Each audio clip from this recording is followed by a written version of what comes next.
Howdy folks, welcome to Did You Pack Snacks? My name is Colin. And I'm Meg. And this is a family travel podcast where we chat all things high, all things low, and all the long miles in between. But this is a very special episode.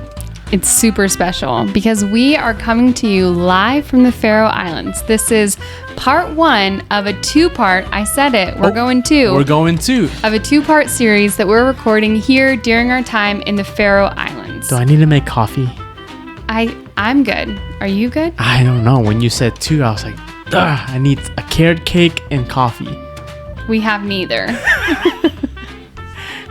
Well, guys, should we tell them like where we are? Yeah, sure. I mean, they know we're in the Faroe Islands, but we are in this tiny village.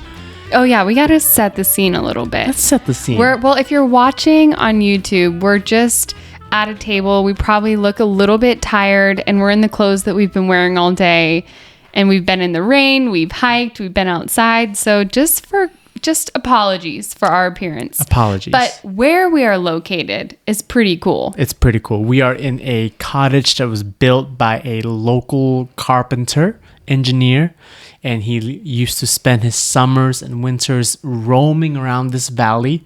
We are in a little town called Gasadalur, which means Geese Valley or Goose Valley, one of those. And we are on day 6 maybe of our time here in the Faroe Islands.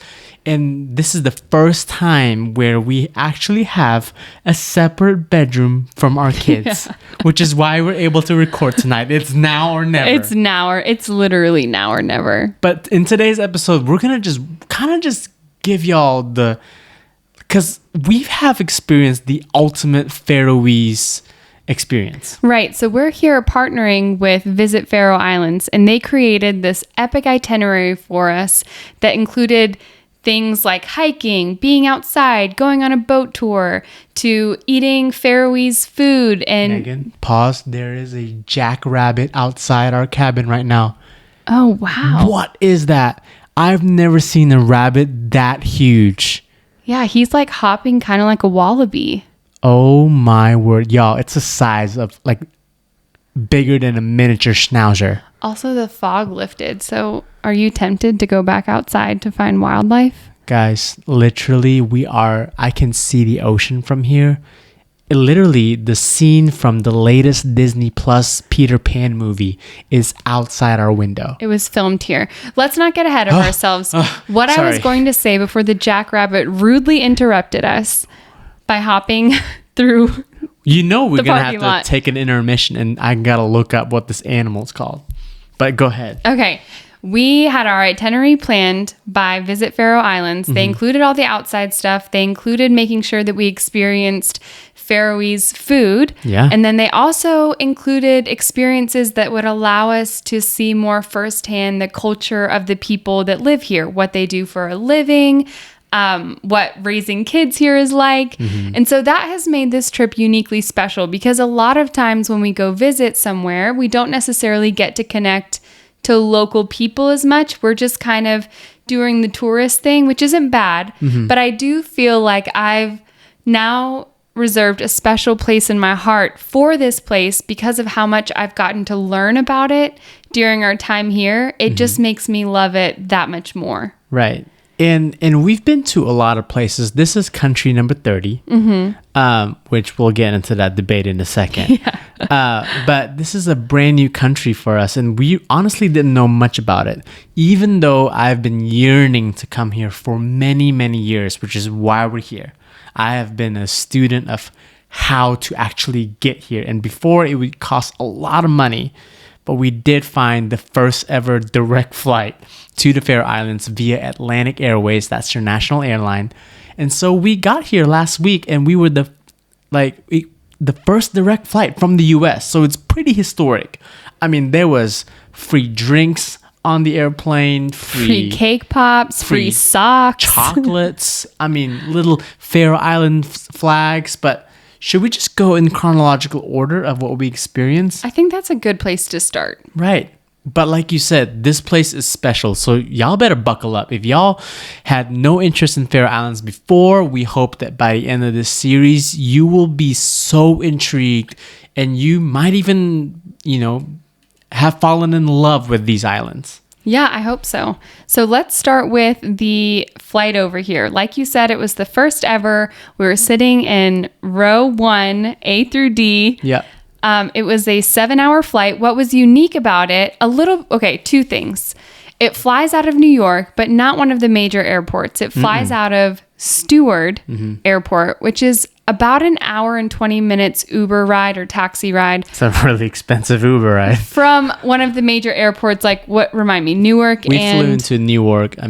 But really you can get to that airport via Manhattan on a bus. True. It's timed to the flights. Yeah. So like you could hop on the bus and they'll get you there before your plane leaves. That's what we did. We spent a little bit of time, like 4 hours in New York City. We were showing the girls Times Square because we were basically stalling to make this bus ride to get to the airport.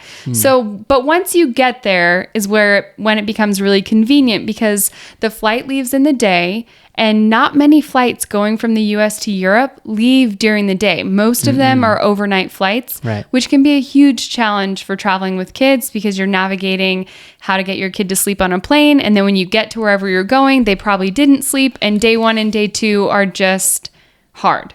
So this was really great because the girls were awake the whole time. We just watched movies, ate snacks, played a couple rounds of Uno.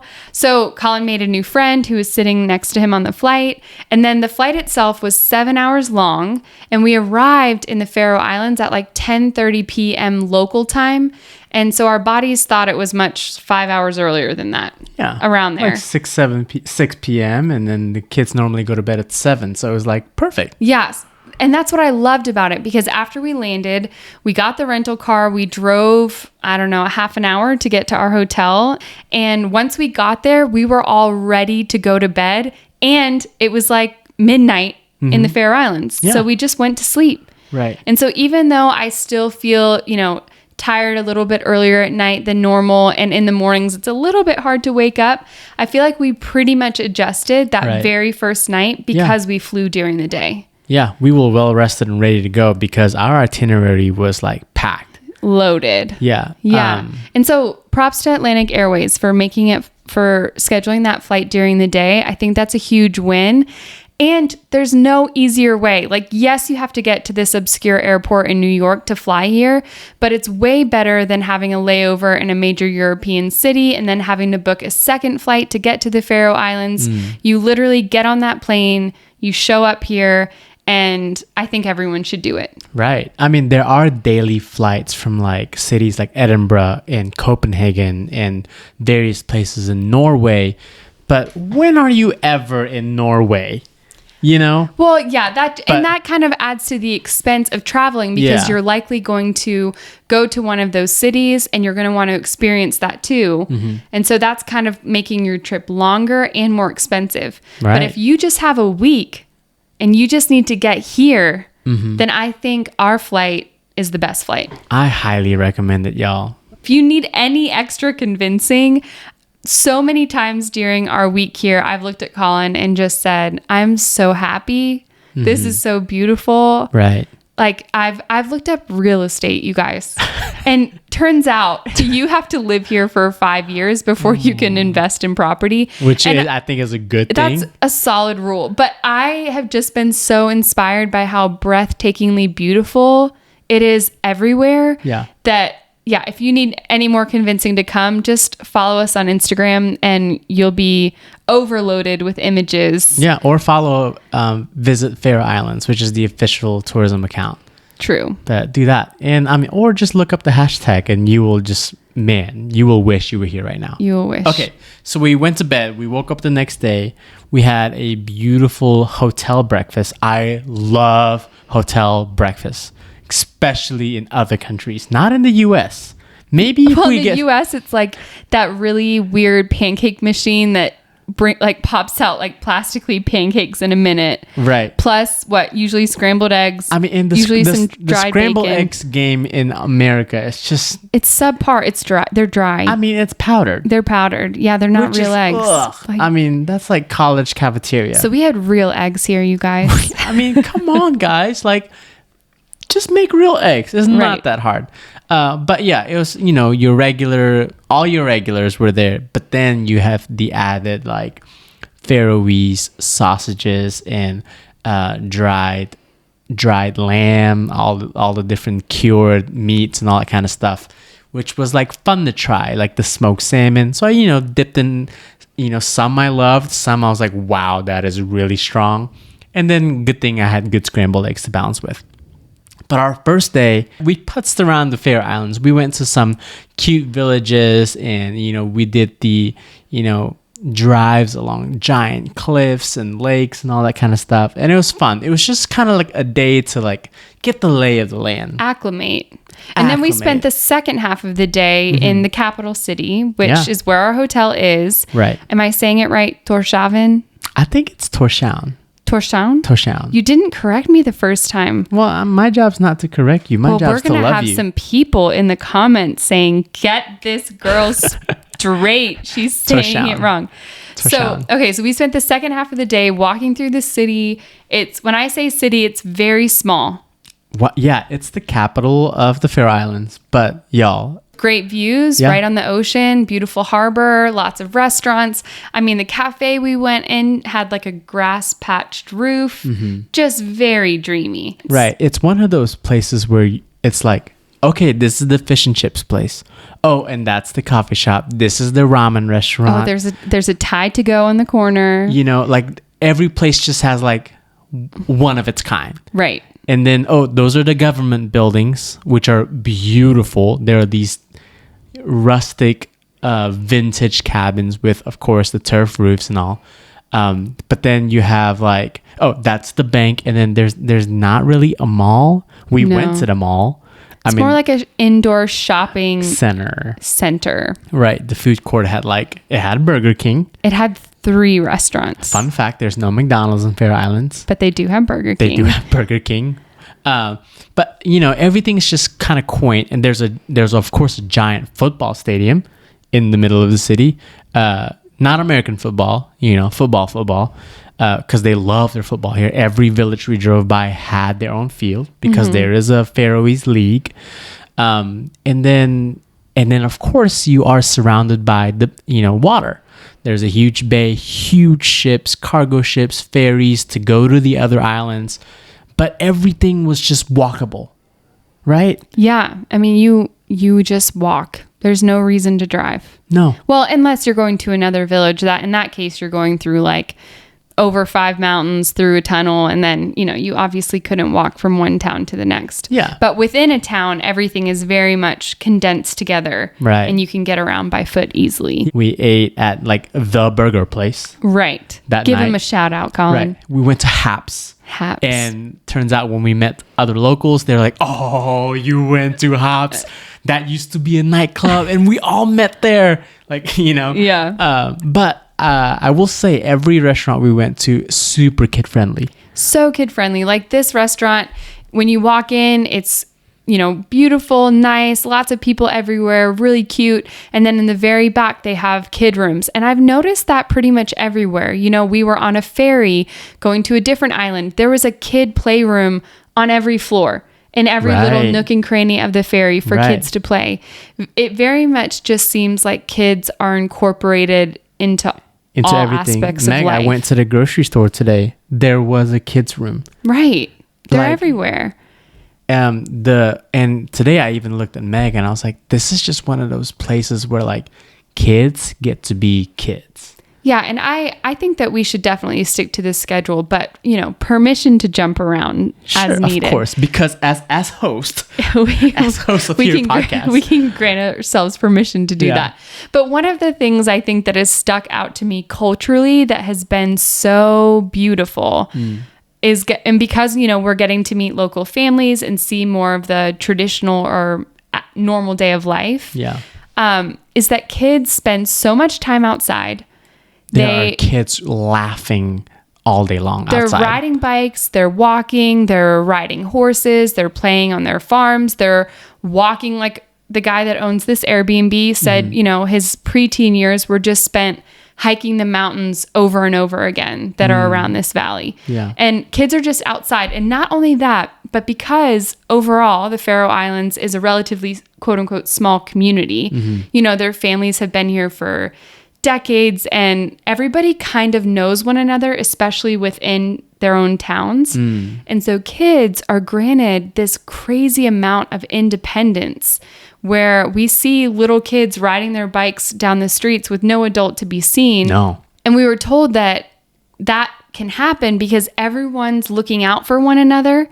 Everyone kind of knows one another and it's very safe here. Right. We spent time with this family and they literally lived right next to a cliff and our girls were running around with their daughter. And it took me a second to think, Megan, you don't have to see them to know that they're safe.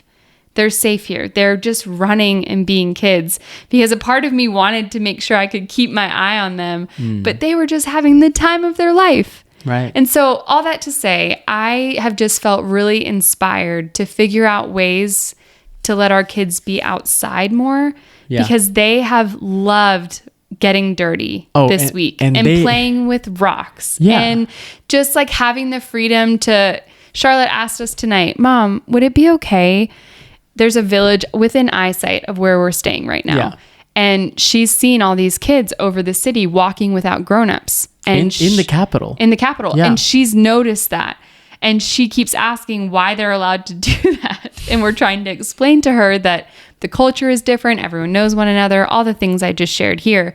But she wants that independence. And she asked at dinner tonight, can I please walk to town tomorrow morning? Yeah. Like, don't come with me. I'm kind of tempted to say yes. Well, I think that we could at least let her walk there because I could still see her. Yeah. And then, you know, there's nothing to do in town. There's one restaurant there. Right. So I'm not sure what she would do, but I think I do want to just let her experience it because she is just really inspired about the independence that she's seeing in other kids. Well, it kind of like, and she's asked us not just once, like all week long, every time she would see kids running around, she would go, oh, where's their parents? And every time she points something like that out, like my heart kind of just gets achy and heavy because like I had that childhood, you know? And I'm like, oh man, I want you to have that too. But I don't know. I mean, that's a whole other podcast series, you know, on how to incorporate this in America. Yeah, but I don't know if we're doing that podcast series because that just seems like. Nor will we be the ones to take charge of that. But I think, you know, it is cool that we can at least say that, wow, you know, Faroe Islands is that place. Yeah, still. It's very unique. I think they have something really unique and special that their kids that live here get to experience that kind of childhood. I'm really inspired by it. And really jealous. And a little bit jealous. Yeah. Okay, so the next day we went on a ferry. Right. And where did we go? We went from the main island where the capital is. We jumped on the ferry and it was a 2-hour ride to the southernmost island of Suðuroy.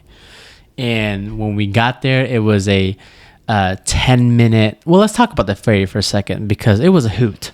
It was massive. It was a party. This ferry is a very normal part of a lot of people's lives. Right. So, I mean, they no sooner did they turn off the ignition that they were like running up the stairs to get the best seat in the ferry. Probably like their seat. I mean, really. You know, like this is my spot. I'm on deck 5 by the window in the back. There's a full-on cafeteria. Playrooms in every corner. So many playrooms, obviously bathrooms, lots of places to sit, but not just like a boat seat. I mean, literal restaurant booths that you just get to own for 2 hours of your life. All kinds. There were benches, there were airplane seats, there were tables with chairs, all kinds. Yeah. There was playrooms with ball pits, playrooms with foam pits. There was like, did you get to go to deck 6?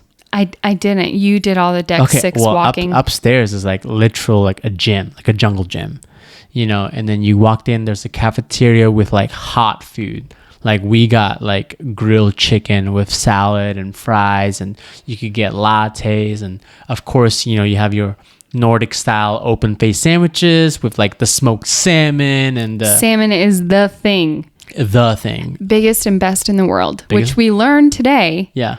that fishing is like the major export and literally has been the main trade since like the Vikings. Right. I mean, that's what they do here. They fish, but we got to see some of the salmon that they're raising out in the ocean. Oh gosh. Those suckers are huge. The girls were like in awe because they were massive. Right. Anyway, back to the ferry. But yeah, we spent 2 hours on this ferry. We got to the island of Suðuroy, and it was about like 1:00 in the afternoon, and we were scheduled to stay at this boutique hotel, right? And then when I got there, it was just this tiny village with, of course, a beautiful church. There were, horses everywhere.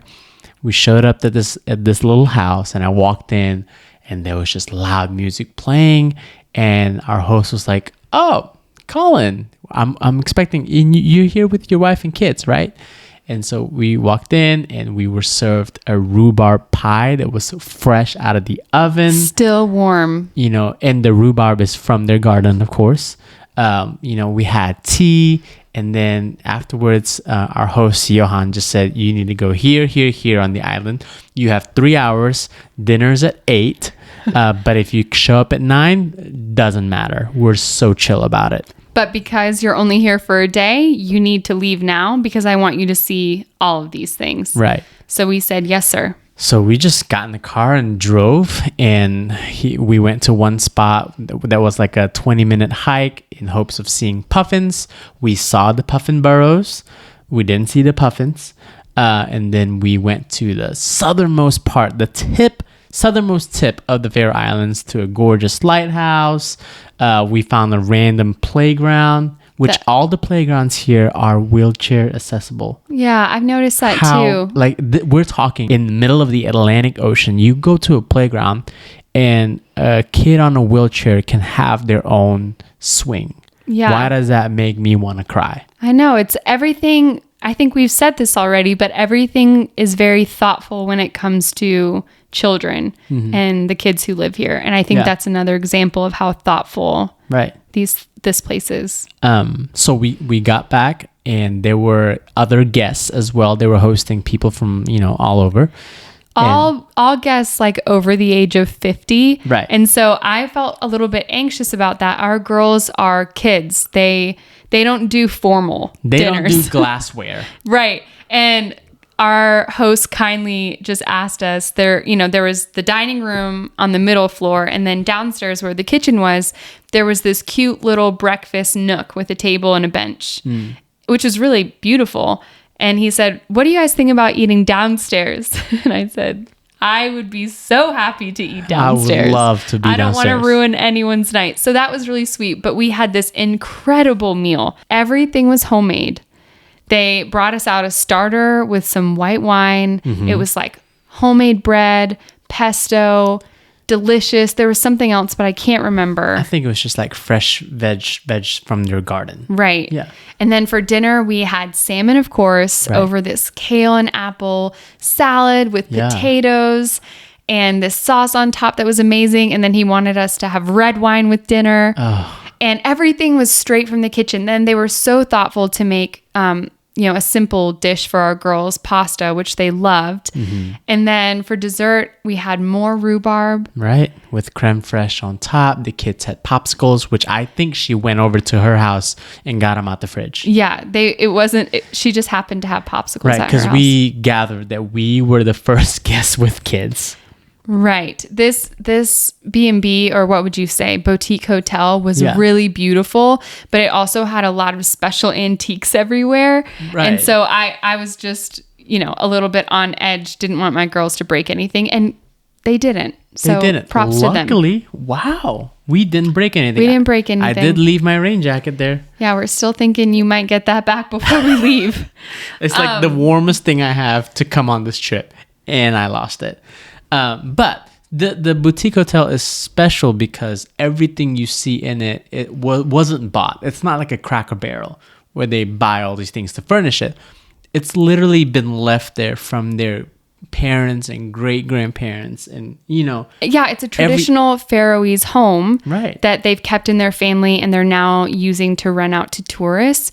And I think something unique about that I noticed was just even the setup of the house, the way the kitchen was like an entire room downstairs. That was really beautiful. Right. Dry herbs hanging. And then just even the color was a little cute red house perched just in the right place where you could see, the church down in the valley and the ocean to your left. Yeah.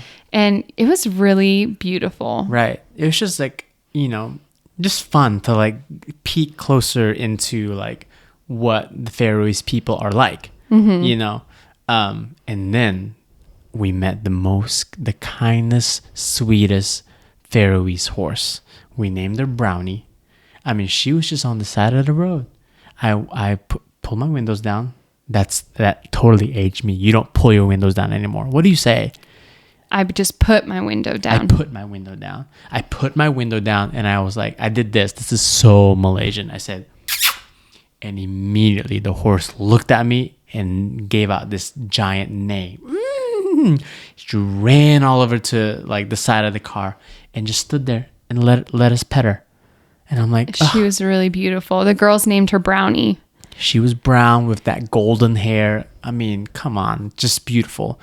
But yeah, that island is just cool. We drove pretty much from the top to the bottom. Yeah, we did the whole thing during our day there. Yeah. And so we left the next day, which, 24 hours. I think you could spend more than that there. But honestly, I don't know. I feel like we got to see a lot of it. Probably a lot of cool hikes that we could have done. Right, that's true. So maybe you need to spend 2 days there. But we were still, it was kind of like early on in our trip still. And we were kind of afraid to do a hike.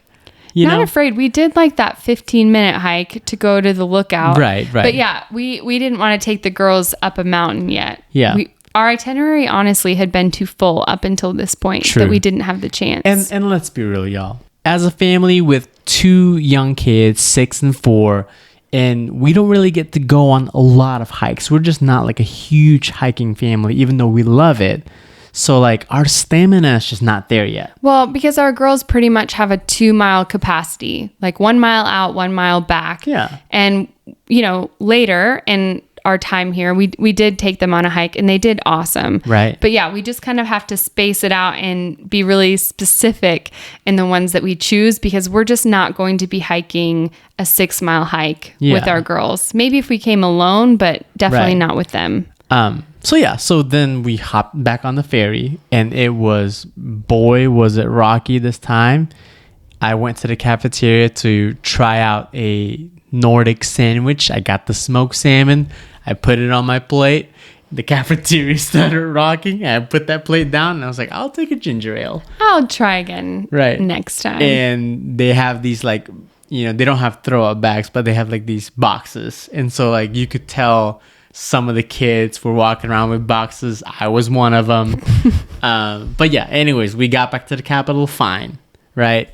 And then what did we do next? Then we went to our farm stay. Oh my gosh. John and Harriet. I mean, John comes from a family of fishermen. Harriet she's a legitimate farmer on top of all the things that she does. They have 2 daughters and we got to just spend like the best day at their farm.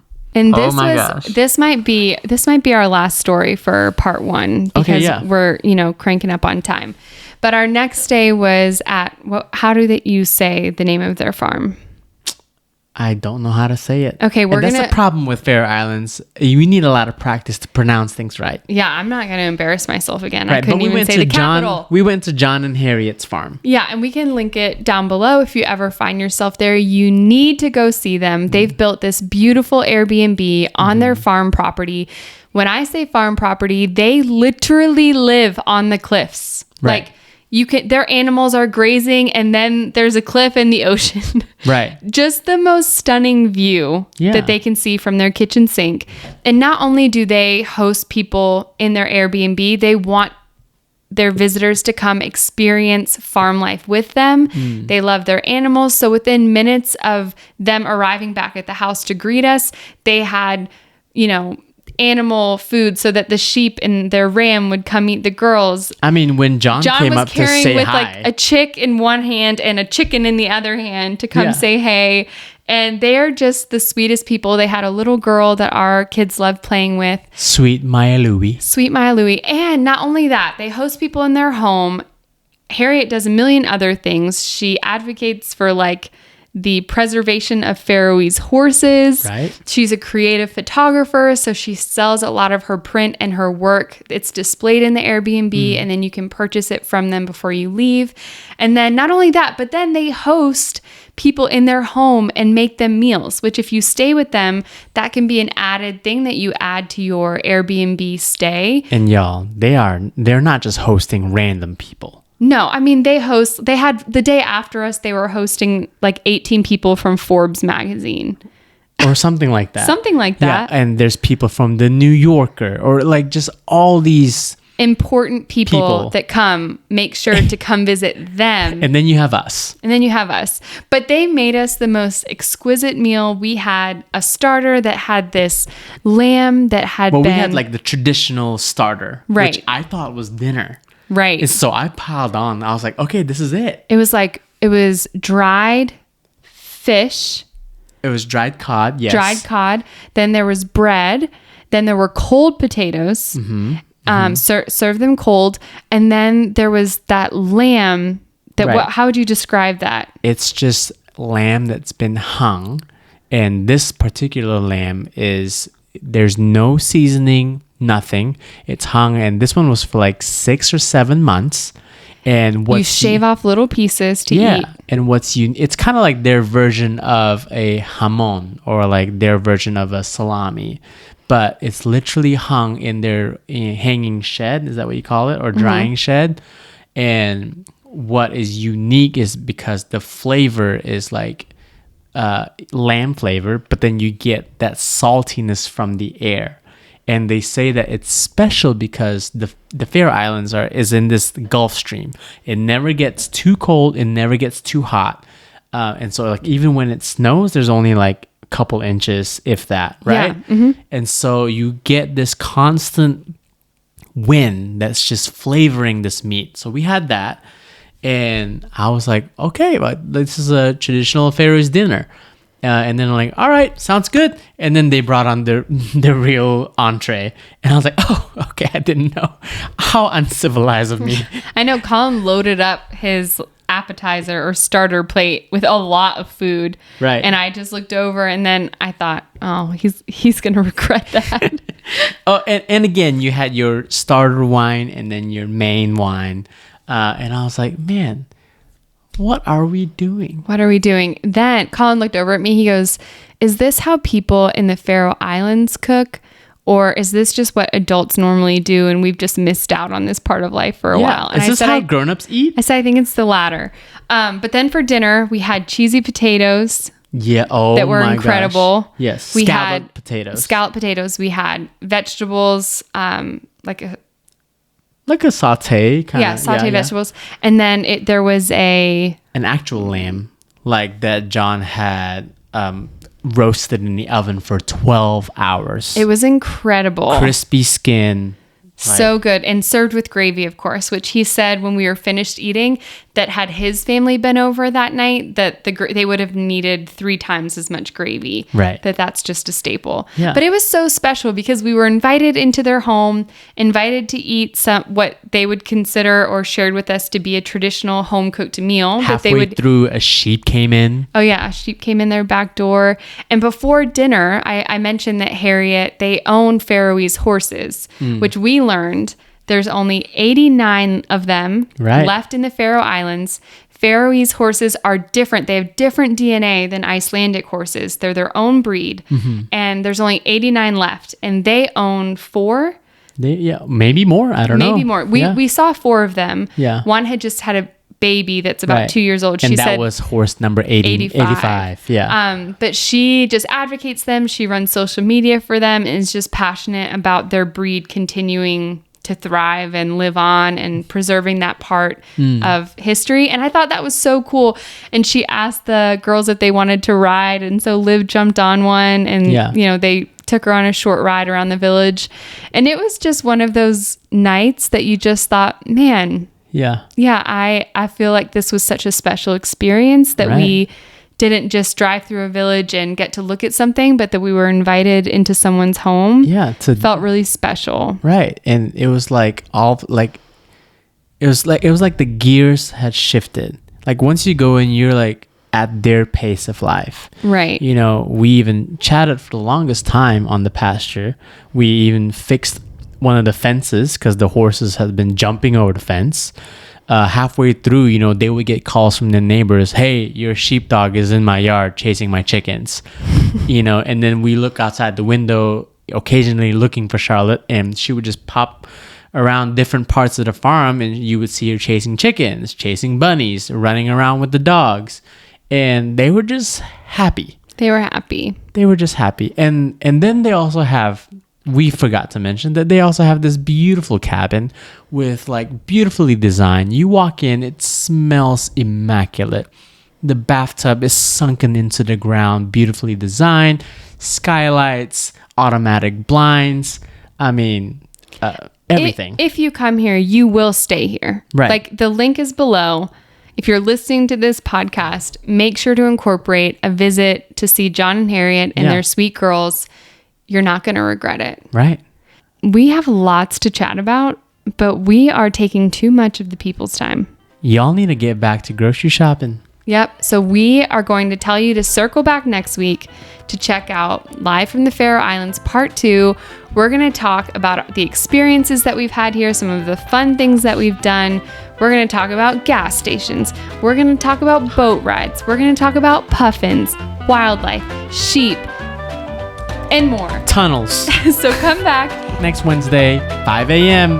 Spotify, Apple Podcasts, everywhere. Don't forget to pack snacks.